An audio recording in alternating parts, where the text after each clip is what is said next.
Hey, this is Matt Cain with the San Francisco Giants, and you guys are listening to Torture Cast. You're listening to a podcast by and for fans of the San Francisco Giants with hosts Willie Dills, Chad King, and Ben Lee. Let's go Giants! SF Giants! Let's go Giants! SF Giants! Dedicated to the greatest team in Major League Baseball history, the San Francisco Giants. This is Torture Cast. We're standing on top, not gonna stop. We came to play, ain't slowing down.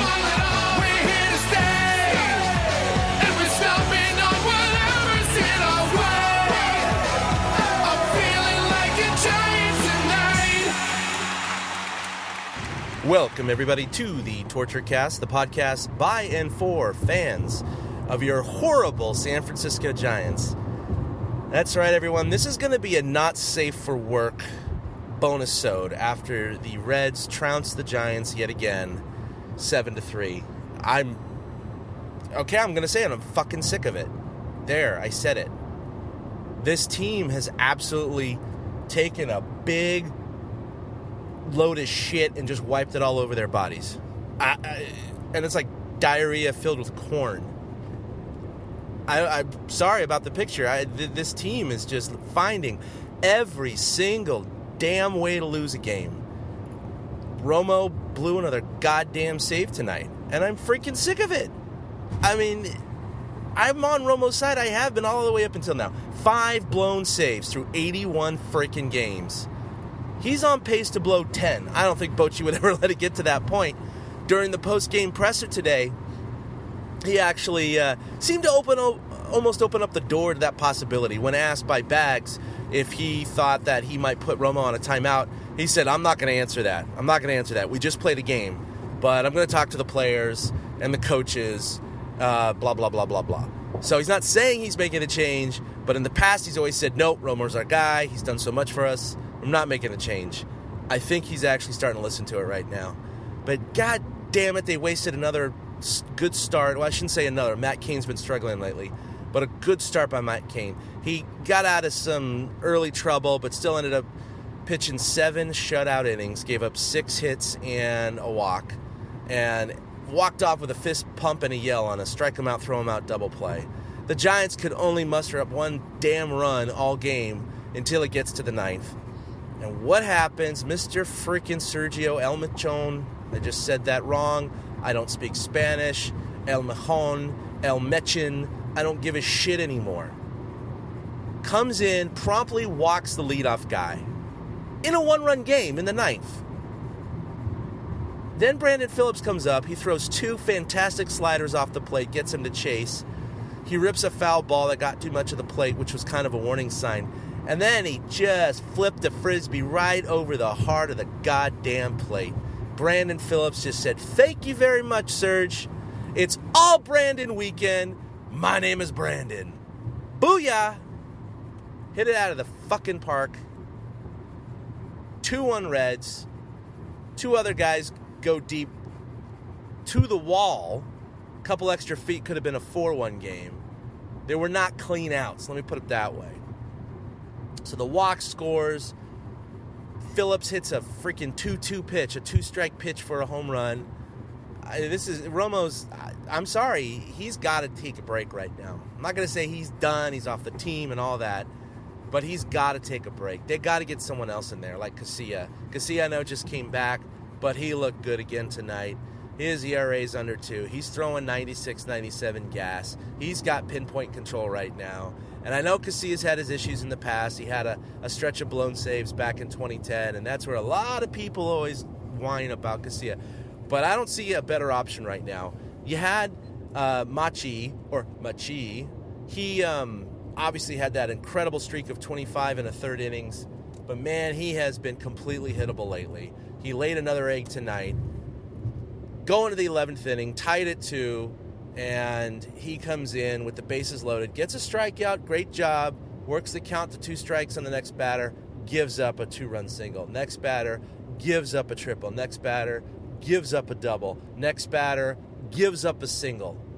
It was like 4 or 5 hits in a row. It was goddamn embarrassing. all with 2 hits, 5 runs with 2 hits, and they jumped to that 7-2 lead.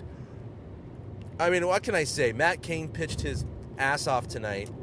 Panda had a very incredible, entertaining at-bat versus Chapman. And by the way, that was the first time I've seen anyone throwing 102 miles an hour live. That is freaking fast, man. It is on those batters like quick. Panda had a fantastic at-bat, fouled off a series of pitches, and worked an 11-pitch walk. So that put runners on first and second. He was on first because the first guy had actually singled. It was Joe Panic, I believe, had singled. And then Posey comes off the bench with his Buster Posey cape, promptly rips a line drive double into left field, tied up the game, couldn't score Panda. They had to hold him up. The ball was hit a little too hard. So you're sitting there thinking, runner on third, nobody out, winning run on third, bottom of the 9th. We got this, man. It's got to be an incredible amount of misfortune to not score this run. I want to actually look in the annals of baseball to see what the percentage chance of scoring a run from third when there are 0 outs for the course of an inning.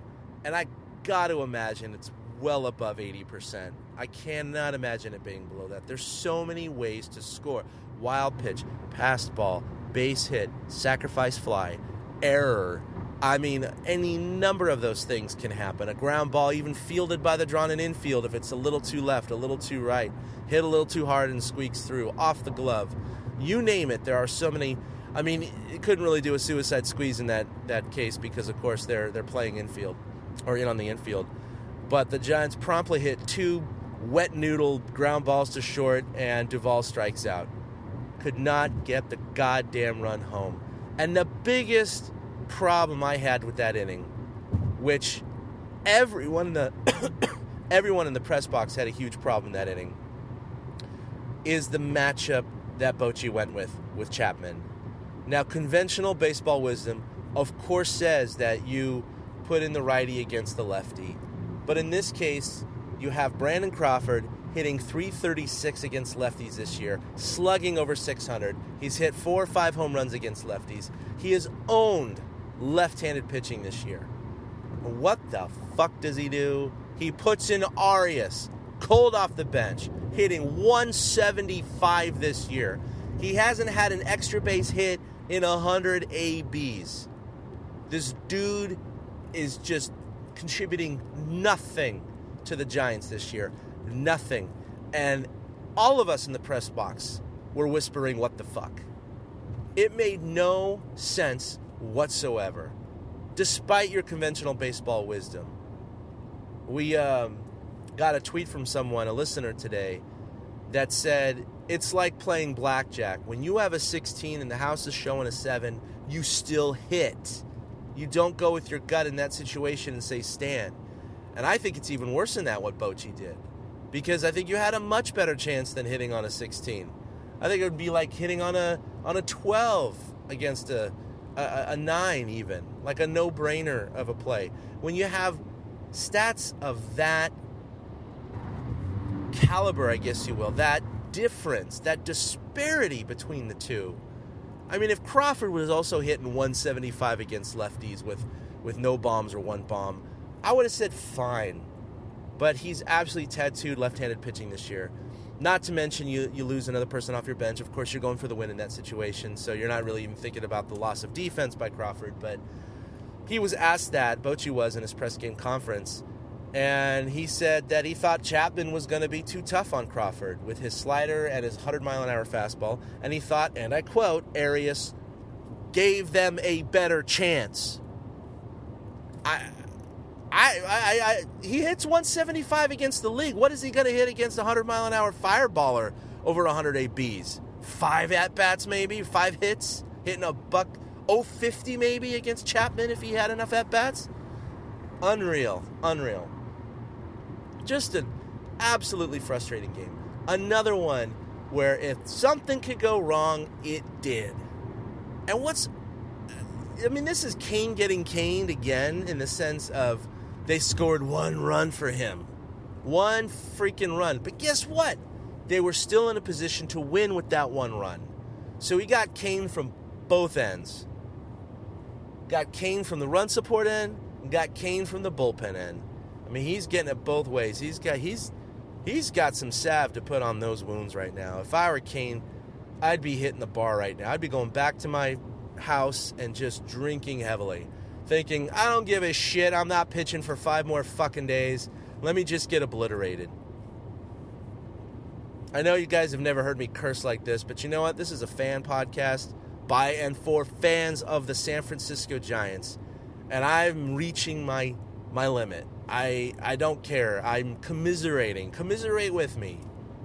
Revel in the horror that is San Francisco Giants baseball.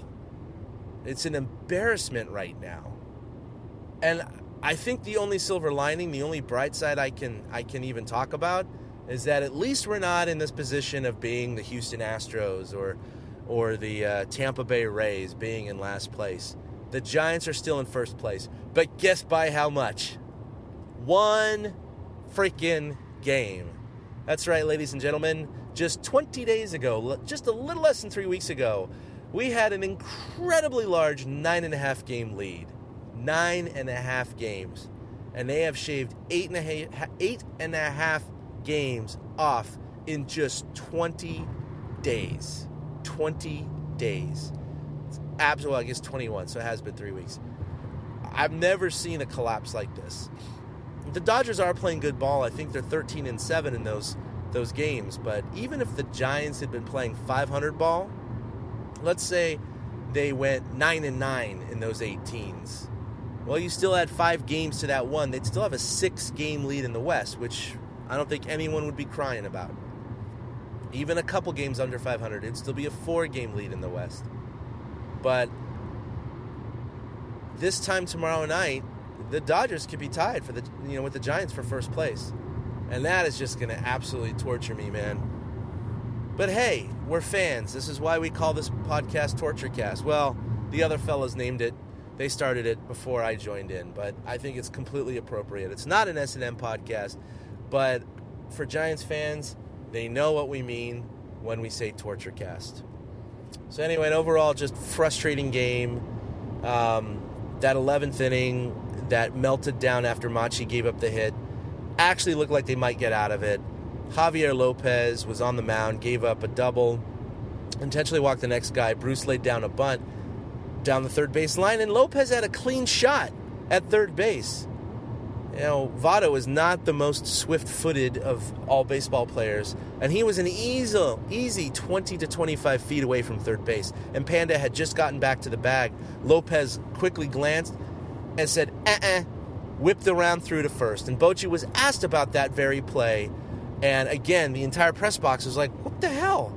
He had a clean shot at third, and of course the in-house monitors showed the replay, and it was beyond a shadow of a doubt that he had a guaranteed out at third base aside from a bad throw.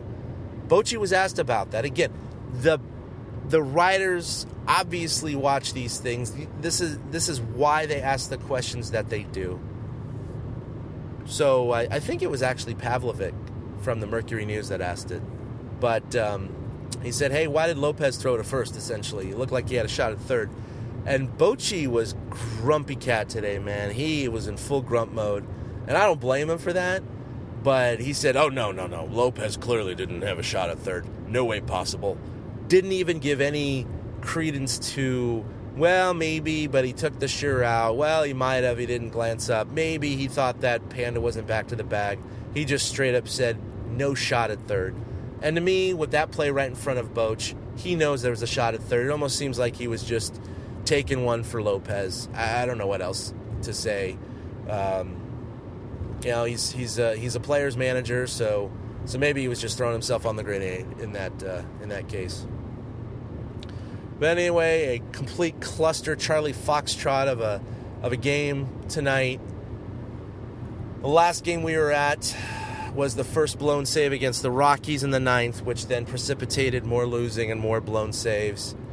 After going 42-21, I don't think anyone saw this bad of baseball being played at any point in the season. Every team goes through their slumps. Every team goes through their losing streaks. But to lose 14 of 18 games with at least 5 or 6 of them in fashion in which they should not have lost in any stretch of the imagination. I tell you what, if the Giants lose the West, and especially if they lose the West by only 2, 3, 4 games, this is going to be the stretch they talk about. This is going to be what they said killed the Giants season. Now, of course, if they continue on playing this caliber of ball and completely melt down like they did in 2013, well, then this isn't going to matter. If they lose by 20 games, 16 games in the standings, then these 4 or 5 or 6 heartbreaking losses ain't going to mean jack shit.